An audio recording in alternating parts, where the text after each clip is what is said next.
जय बिहार। तो मेरा सवाल था कि बिहार में 90% लोग टुकड़े में बटे हुए खेतों में खेती करते हैं। उनका देख ना जा कि इंसान का एक कट्ठा खेत यहाँ बा, 2 कट्ठा खेत चेवड़ा में बा। तो इस प्रकार से जब हम एग्रीकल्चर प्रोडक्शन को बढ़ाने के लिए कोशिश कर रहे हैं, तो आप चकबंदी को कैसे बढ़ावा देना चाहते हैं कि किसानों की संपत्ति उसमें बनी भी रहे और उनकी प्रोडक्टिविटी भी बढ़े and people do farming on a big land scale. दो बातें हैं। पहले बात तो अगर आपने हमारी बात को सुना होगा तो भूमि सुधार जन सुराज के एजेंडे पर one of the top 3 agendas include land reform. Land reform Bihar जैसे राज्य में न होना यहाँ पर समाजवाद और सामाजिक न्याय की राजनीति करने वालों का जो ढकोसला है उसको दिखाता है। Just to brief everyone, 57% rural Bihar, in Bihar 57% people do not have any land. Landlessness जो है वो बिहार में 57% है, रूरल बिहार में। और इंडिया में ये एवरेज है 38%। तो उसकी एक वजह है कि यहाँ पर कभी लैंड रिफॉर्म नहीं हुआ। चकबंदी लैंड रिफॉर्म का एक छोटा हिस्सा है। आज से 25-30 साल पहले सबसे लुक्रेटिव पोस्टिंग जो मानी जाती थी वो चकबंदी मानी जाती थी, क्योंकि इसी में सबसे ज्यादा कमाई थी लोगों की। चकबंदी अगर बिना लैंड रिफॉर्म के ब्रॉडर एस्पेक्ट को टच किए हुए अगर आप चकबंदी करेंगे तो उसमें पैसे वाले लोग अफसरों की मिली भगत से ऊपर नीचे करते हैं, उसका कोई फायदा नहीं है।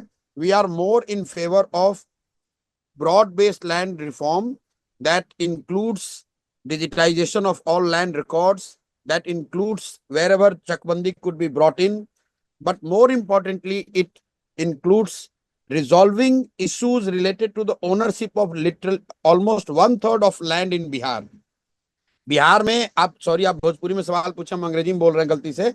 1/3 जमीन बिहार में ऐसी है जिसका ओनरशिप डिस्प्यूटेड है। उसकी वजह से प्रोडक्टिविटी इफेक्ट होती है, क्योंकि अगर आप जानते हैं कि आपका ओनरशिप जब तक प्रूवन नहीं है, you will never make a substantial investment in that land. तो लैंड रिफॉर्म जब तक नहीं होगा तब तक ओनरशिप क्लियर नहीं होगा, और ओनरशिप जब तक क्लियर नहीं होगा तब तक सब्सटैंशियल इन्वेस्टमेंट इन लैंड, एग्रीकल्चर और अगेंस्ट लैंड हो नहीं सकता, क्योंकि आप उस जमीन को मॉर्गेज नहीं कर सकते हैं, उस जमीन को आप बेच नहीं सकते हैं, उस पर लोन नहीं ले सकते हैं। तो मुझे लग रहा है कि लैंड रिफॉर्म करना चाहिए। हम लोग का अपना एस्टिमेशन है, इट विल टेक रफली अबाउट 3 to 4 years, क्योंकि अभी जो गवर्नमेंट कर रही है वो तो बिल्कुल ही गलत है। और जब तक यहाँ पर पहले लैंड का डिजिटाइजेशन ना हो, लैंड और रेवेन्यू के रिकॉर्ड को ठीक ना किया जाए, तब तक इस तरह की कोई, मतलब, टोकन जो रिफॉर्म की बात हो रही है उसका कोई फायदा नहीं है, उसका नुकसान ही है। वो सिर्फ अफसरों का पैसा कमाने का जरिया बन जाता है। तो we need a comprehensive land reform at the cost of antagonizing some people also in some section of society, but sooner or later they would also realize if with a proper land reform, even those who today are seen as land owners, their land values will go up, their productivity will go up, and they are not going to lose anything. And lot many more people who are landless today would get land to tilt or to use it for the productive purposes. तो आप short में चकबंदी नहीं लागू करना चाहते हैं, भूमि सुधार लागू करना चाहते हैं, जिसमें चकबंदी एक छोटा सा हिस्सा होगा। और एक अंतिम, बिहार में अगर आप सोचते हैं कि 15, 20, 25 एकड़ का एग्रीकल्चर फार्म हो जाए और वहां फार्मिंग होगी, वो संभव नहीं है। एग्रीकल्चर प्रोडक्टिविटी के लिए we are saying that 1/3 of land, agriculture cultivable land, should be incentivise to move to cash crop. Bihar में अभी 55 लाख हेक्टेयर जमीन है जो कि एग्रीकल्चर के लायक है, उसमें सिर्फ 2 लाख हेक्टेयर में ही कैश क्रॉप होता है।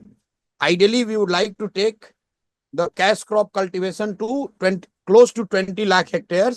अगर 1/3 जमीन में कैश क्रॉप होगा तो that will substantially improve the productivity and the agriculture gain for the state as well as for the individuals.